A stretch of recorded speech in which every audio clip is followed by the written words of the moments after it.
the Pacific Division, all right? Because let's move over to that side. Take the California clubs out of the equation because they are basically out of the equation. Then the remaining 5 teams, all separated by 1 point. You talk about having a bad couple of games or a bad couple of weeks, all of a sudden you go from first place to you're out of the playoffs. And Vancouver's in first place right now, but there's a team that could potentially go into February in first place and then miss the postseason. So you look at the Pacific Division right now, those 5 teams that are in the mix, obviously you have 3 Canadian clubs right up there. You have Vegas up there as well, Vancouver on a bit of a hot streak. Do you have a team that you would put to win the Pacific Division right now? Is there a team that you would choose? I would say Vegas. Yeah. I mean, I like Vegas's depth up front. It all comes down to Marc-Andre Fleury. If he could resume that form that he had in previous years, they're the team, I think, as far as pressure on the team, in terms of talent, depth, experience.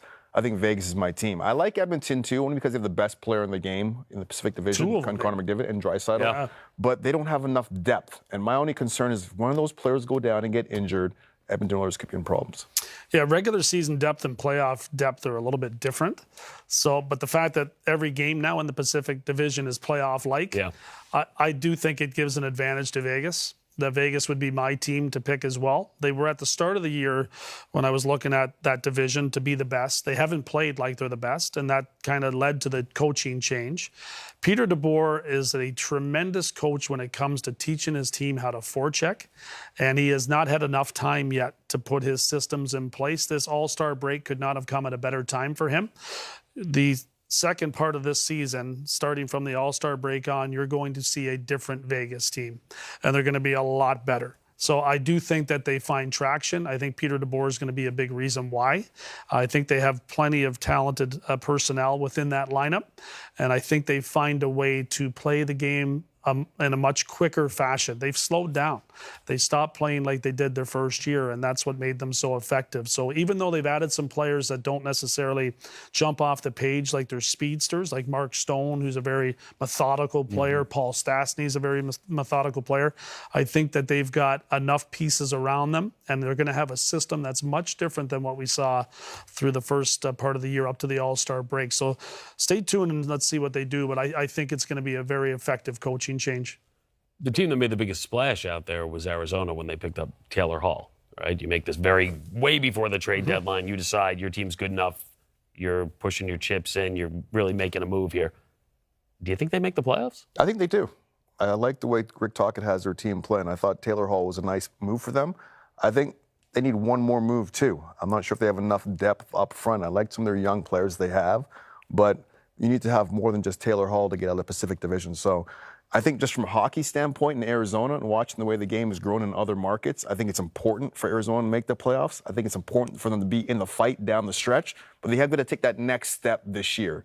Being around that 8th seed wild card, it's cool, but it's not good enough, Jones. I think this is the year they need to take that next step by actually qualifying for the playoffs and giving the people there some playoff hockey this spring. Yeah, injuries and goal kind of came at the wrong time for Arizona. I also agree that I think they're a very good team. I think they're a dangerous team.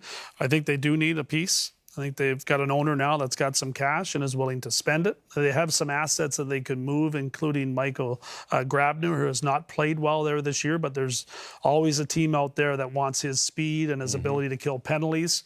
He'd be a nice addition to an Eastern Conference team. So something to keep an eye on there. They also have a lot of assets as far as draft choices go as well. So I do believe there'll be some tinkering in Arizona, but I do think they've got enough to make the playoffs and also be a dangerous team when the playoffs roll around. They've got a system that they believe in, and they're a difficult team to score against, and that usually bodes well when the playoffs roll around. Flames won the Pacific last year. They were the top seed in the West last year. Flames make the playoffs?